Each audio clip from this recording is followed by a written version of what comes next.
10 acid basis and salts में पहला topic discuss करना है जो है concepts of acid and bases.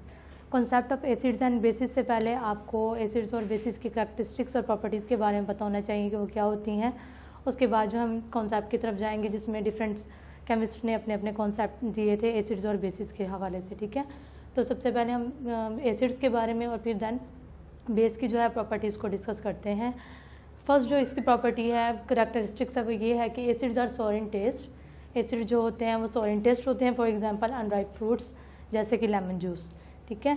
Number 2, it turns blue litmus to red, यानी ये ब्लू लिटमस को रेड में चेंज कर देगा। वो कैसे क्या है, फॉर एग्जांपल मेरे पास एक फ्लास्क है, ये बीकर है, उसमें मैं कोई भी लिक्विड ले लेती हूँ और मुझे नहीं पता कि वो एसिड्स हैं या बेस हैं, तो मैंने क्या करना है सबसे पहले कि लिटमस पेपर लेना है जो ब्लू इन कलर में होगा, ठीक है। तो वो मैं उसमें डिप करूँगी, डिप करने के बाद अगर वो रेड में कन्वर्ट हो जाते हैं उसका कलर चेंज हो जाएगा ब्लू से रेड में। अगर वो ब्लू से रेड कलर देता है तो इट्स मीन ये क्या होंगे, एसिड्स होंगे, ठीक है। नंबर 3 जो इसके करैक्टरिस्टिक्स है वो ये है कि ये क्रॉसिव इन नेचर होते हैं, मीन अगर किसी भी सरफेस के ऊपर गिर जाते हैं यानी मोर कंसनट्रेटेड होते हैं, तो अगर किसी भी सरफेस पर गिरते हैं या तो उस सतह को क्या कर देते हैं, ख़राब कर देते हैं, जला देते हैं, ठीक है। नंबर 4 जो इसकी करैक्टरिस्टिक्स है वो सिंपल ये है कि कंडक्ट इलेक्ट्रिक करंट, ये इलेक्ट्रिक करंट को कंडक्ट कर सकते हैं। क्यों? क्योंकि एसिड जो होते हैं हमारे पास आइंस की फॉर्म में होते हैं, एसिड जो मोस्टली H पॉजिटिव आइन होता है इसमें, इसीलिए तो ये कंडक्ट करते हैं इलेक्ट्रिक करंट को। इसी तरह जो हमारे पास बेस है, बेस की भी करैक्टरिस्टिक्स हैं वो देख लेते हैं। Bases are bitter in taste, bitter होते हैं टेस्ट में, जैसे स्लिपरी फीलिंग आती है टच करने में। फॉर एग्जांपल हमारे पास सोप है, सोप को अगर टच करते हैं तो हमारे पास स्लिपरी सा एक टचिंग फील होती है।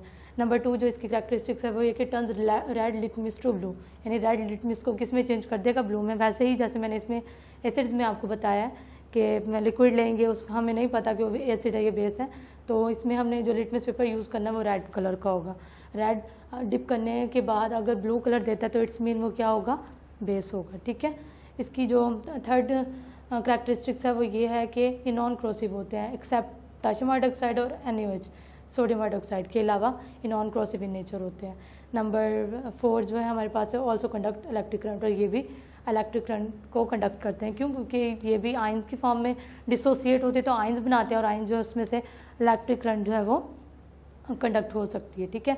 अब हमने नेक्स्ट जो इसको डिस्कस करना है वो डिफरेंट कॉन्सेप्ट्स की बेसिस पे करना है कि केमिस्ट ने कैसे जो है इसके एसिड्स और बेसिस के बारे में डिफरेंट कॉन्सेप्ट दिए हैं। तो सबसे पहला जो कॉन्सेप्ट है एसिड और बेसिस का वो आर्हीनियस ने दिया था। आर्हीनियस भी एक केमिस्ट है, उसने एसिड्स और बेसिस पर जब काम करना स्टार्ट किया था तो वो 1787 में स्टार्ट किया था, ठीक है। तो उन्होंने जो फर्स्ट एसिड की डेफिनेशन जो है वो ये बनाई थी कि एसिड्स क्या होते हैं और किस तरह से डिसोसिएट होते हैं एक्वा सॉल्यूशन में। तो एसिड्स क्या होंगे, substance which dissociate into aqua solution and give hydrogen ion. अब यहाँ पर 2 वर्ड आ रहे हैं, एक है वर्ड डिसोसिएट और दूसरा है एक्वा सॉल्यूशन। सबसे पहले हम एक्वा सॉल्यूशन को देख लेते हैं कि क्या होता है। एक्वा सॉल्यूशन के नेम से इंडिकेट है, यानी ऐसे सॉल्यूशन जिनमें वाटर जो क्वांटिटी है, वाटर को जो लेंगे वो ज़्यादा क्वांटिटी में लेंगे, मीन वो क्या बनाएंगे, वाटर को हम एज अ सॉल्वेंट ले रहे हैं, ठीक है। सॉल्वेंट जो है हमेशा जो है लार्ज अमाउंट में ही प्रेजेंट होता है। अब दूसरी बात जो यहाँ पर उसने की है डिसोसिएट की है, मीन हमारे पास जो एक्वा सॉल्यूशन सब्सटेंसेस बनाते हैं वो अपने ही आइंस में क्या होते हैं, ब्रेक डाउन हो जाते हैं। जब अपने ही आइंस में ब्रेक डाउन होंगे तो उसको हम क्या कहते हैं, डिसोसिएशन का प्रोसेस कहते हैं, ठीक है। एंड गिव हाइड्रोजन आयन, और हमें क्या दे, हाइड्रोजन आयन।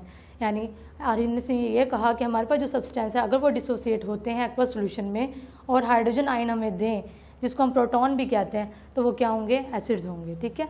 एसिड्स को हम एक जनरल रिएक्शन के ज़रिए जो है वो समझ लेते हैं कि किस तरह से। हमारे पास HA है, इसमें वाटर में डिसोसिएट होगा, वाटर में डिसोसिएट होने के बाद फर्स्ट इसकी जो कंडीशन थी वो कंप्लीट हो गई, मीन इसने एक्वा सॉल्यूशन बनाया है। एक्वा सॉल्यूशन के बाद क्या करेगा, अगर हम ये सेकंड कंडीशन ये है कि वो डिसोसिएट होगा, डिसोसिएट अपने ही आइंस में होगा, ब्रेक डाउन होगा और उसके बाद जो है हमें हाइड्रोजन आयन देगा। अगर हाइड्रोजन आयन है उसमें इट्स मीन वो एसिड्स हैं, अगर नहीं है तो इट्स मीन वो एसिड्स नहीं है। तो इस जनरल एग्जाम्पल में तीनों कंडीशन जो है फुलफिल होती हैं। हम कैसे कि एक्वा सॉल्यूशन बनाते हैं, वो डिसोसिएट होते हैं, डिसोसिएट होने के बाद यहाँ पर जो हाइड्रोजन हमारे पास हाइड्रोजन आयन बनता है, H पॉजिटिव आयन, तो इट्स मीन क्या होगा कि ये क्या है, एसिड्स हैं, ठीक है। नंबर 2 कि इसकी अदर एग्जाम्पल हम डिस्कस कर लेते हैं। ये तो हमने जनरल एग्जाम्पल बताई है। नेक्स्ट जो है हम इसको डिफरेंट एग्जाम्पल के थ्रू देख लेते हैं कि हमारे पास HCl है, HNO3 है, hydrochloric acid, nitric acid, acetic acid है और सल्फ्यूरिक एसिड है। ठीक है, तो ये हमारे पास डिफरेंट इसकी एग्जांपल्स हैं। इसको भी हम सेम प्रोसेस के ज़रिए करते हैं कि इसको भी वाटर में ये एक्वा सोल्यूशन बनाते हैं, वाटर में डिसोसिएट होंगे अपने ही आइंस में।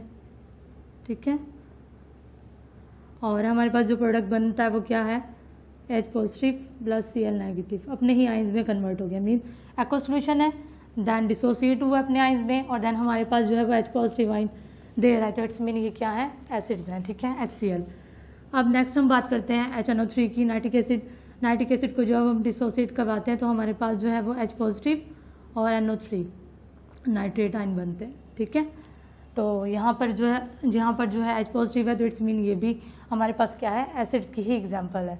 नंबर 3 है हमारे पास, इसमें देखें कि CH3COO प्लस H पॉजिटिव, ये भी हमें क्या दे रहा है, हाइड्रोजन आइन दे रहा है, तो इट्स मीन क्या होगा, ये भी एस्टिक वो है, एसिड है। नंबर 4 जो हमारे पास है सल्फ्यूरिक एसिड है, सल्फ्यूरिक एसिड में भी H पॉजिटिव आइन, OSO3H जो है हमारे पास नेगेटिव, तो यहाँ पर भी H पॉजिटिव आइन है, तो इट्स मीन ये भी इसको हम क्या कहेंगे, सल्फ्यूरिक एसिड को भी हम एसिड्स कहेंगे। ठीक है, तो ये सिंपल सा था जिसमें उसने एसिड को ही डिफाइन किया।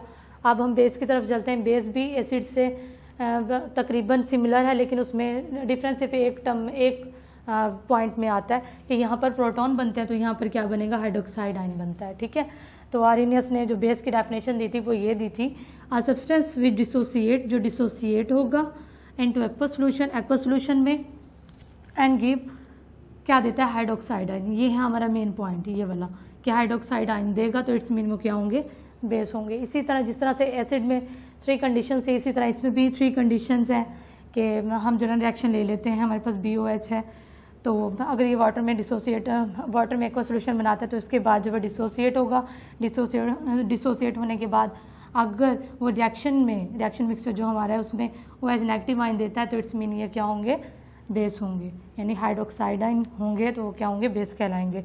इस तरह इसके भी कुछ जनरल एग्जांपल्स हैं, अदर एग्जांपल्स हैं। फर्स्ट वन इज़ NaOH है, सोडियम हाइड्रोक्साइड है, पोटेशियम हाइड्रोक्साइड है और कैल्शियम हाइड्रोक्साइड, और आपकी बुक में आगे मैग्नीशियम हाइड्रोक्साइड की भी नेक्स्ट जो है एग्जांपल्स हैं। तो सबसे पहले हम सोडियम हाइड्रोक्साइड देखते हैं कि जब वो डिसोसिएट होता है तो हमारे पास OH नेगेटिव आइन बनाता है या नहीं बनाता। ठीक है, अगर वो बनाएगा तो इट्स मीन वो क्या होगा, इट मीन्स कि वो क्या होगा, बेस होगा, और अगर वो नहीं बनाएगा तो इट मीन्स कि वो बेस नहीं होगा। ठीक है, तो हमारे पास सोडियम है और प्लस हाइड्रोक्साइड आइन, यानी ये देखें आइंस में आपने ही आइंस में क्या वो ब्रेकडाउन की, ब्रेकडाउन होने के बाद सोडियम और हाइड्रोक्साइड आइन बनाया। अब हमने देखना है कि इसमें हाइड्रोक्साइड आइन मौजूद है या नहीं, यहाँ पर मौजूद है, तो इट मीन्स क्या हुआ, ये बेस हुआ। ठीक है, इसका मतलब ये होगा कि ये बेस है। नेक्स्ट जो हमारे पास पोटेशियम हाइड्रोक्साइड है, पोटेशियम हाइड्रोक्साइड में भी K पॉजिटिव OH नेगेटिव आ गया। ठीक है, और ये भी नेगेटिव, तो इट मीन्स कि ये भी हमारे पास क्या बना रहा है, बेस है ये भी, पोटेशियम हाइड्रोक्साइड भी।